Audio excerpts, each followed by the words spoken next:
आज की वीडियो में हम क्वेश्चन नंबर 3 को क्लियर करेंगे। सबसे पहले तो हम क्वेश्चन समझेंगे, उसके बाद उसका जो आंसर है वो क्यों, कैसे पता चलता है, क्या लिखना चाहिए उसके अंदर, वो चीजें क्लियर करेंगे। ठीक है, तो बिना देर करते स्टार्ट करते हैं आज की वीडियो को। मेरा नाम तुषार भारद्वाज और ये आपका अपना favourite channel science world by Tushar. देखिए क्वेश्चन नंबर 3 में क्या दिया हुआ है आपको, आप एनसीईआरटी में एक्सेस ओपन कर लेना। क्वेश्चन नंबर 3 हम देख रहे हैं। वाइल कुकिंग, जब हम कुकिंग करते हैं, कुछ भी चीज पका रहे हैं, ठीक है, कुछ भी खाना पका रहे हैं, ठीक है, if the bottom of the vessels, जो कंटेनर होता है ना, बहुत बार आपने नोटिस भी किया होगा, ये तो जनरल सी चीज है कि कंटेनर का जो बेस पार्ट है वो ब्लैक ब्लैक सा हो जाता है, काला काला सा हो जाता है ना।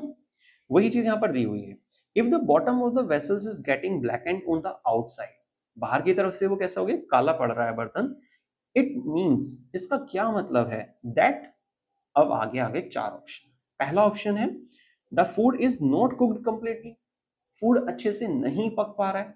भाई उससे उसका क्या मतलब, फूड कंटेनर के अंदर है लेकिन पूछा क्या जा रहा है कि कंटेनर बाहर से ब्लैक क्यों पड़ रहा है। तो ये तो आपको शायद समझ में आ गया होगा, क्लियर नहीं है आंसर, तो ये तो सही नहीं है। सेकेंड ऑप्शन है fuel is not burning completely, fuel अच्छे से नहीं जल पा रहा है, ये आंसर सही है। पर फिर भी बाकी दो ऑप्शन भी देखते हैं एक बार। फ्यूल इज वेट, फ्यूल, जो फ्यूल है वो गीला है, ये कोई लॉजिक नहीं है। The fuel is burning completely, fuel पूरे तरीके से जल पा रहा है। भाई अगर फ्यूल अगर अच्छे से जल पा रहा है तो इसका मतलब तो ये हुआ ना कि भाई ब्लैकनेस नहीं होनी चाहिए। वो आपने चैप्टर में पढ़ा होगा, सैचुरेटेड हाइड्रोकार्बन कंपाउंड होते हैं और कुछ होते हैं अनसैचुरेटेड हाइड्रोकार्बन कंपाउंड। जो सैचुरेटेड वाले होते हैं, ठीक है, वो कंप्लीट कंबशन दिखाते हैं, मतलब अच्छे से जल रहे हैं, तो फिर ब्लैक क्यों पड़ेगा कंटेनर बाहर से, नहीं ना।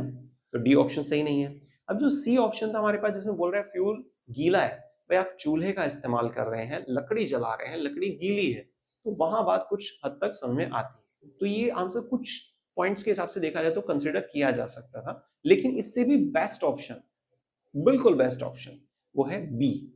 बी ऑप्शन में देखिए क्या कहा गया आपसे कि fuel is not burning completely, आपका जो फ्यूल है वो अच्छे से नहीं जल पा रहा है, और जब ऐसा होता है तो तभी वहां पर येलो फ्लेम आती है और ब्लैकनेस देखी जाती है कंटेनर के बाहर की तरफ। ठीक है, तो इसका मतलब इनकम्प्लीट कंबशन हो रहा है फ्यूल का। क्लियर हो गई बात।